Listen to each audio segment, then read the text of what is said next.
دانیال صاحب ہیں، یہ پوچھتے ہیں کہ کیا ظہر کی نماز کی پہلی 4 سنتیں اگر رہ جائیں تو بعد میں پڑھ سکتے ہیں؟ اس کا طریقہ کار یہ ہے کہ اگر آپ کی پہلی 4 سنتیں رہ جائیں ظہر کی تو امام صاحب کے ساتھ آپ فرض نماز ادا کرنے کے بعد پہلے 2 سنت ادا کریں گے،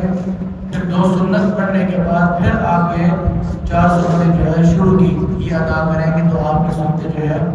ادا ہو جائیں گی۔ بہت سارے لوگ یہ سمجھتے ہیں کہ اگر شروع کی 4 سنتیں رہ گئیں تو پھر یہ پکی رہ گئی ہے، لیکن ایسا نہیں ہے۔ اور بہت سارے لوگ یہ بھی سمجھتے ہیں کہ شروع کی جو 4 سنتیں ہیں یہ اگر رہ گئی ہیں ہم ان کو اگر نماز کے بعد ادا کریں گے تو پھر یہ نفل کے اندر شمار کی جائے گی۔ ایسی بات نہیں ہے، سنت کے بعد ادا کریں گے، یعنی کہ فرض نماز کے بعد 2 سنتیں پڑھیں گے، 2 سنتوں کے بعد جو ہے یہ پڑھیں گے آپ 4 سنتیں، تو یہ 4 سنت جو ہے 4 سنت ہی جو ہے مانی جائے گی اور یہ 4 سنت ہے آپ کی ہو جائے گی شروع ہوگی۔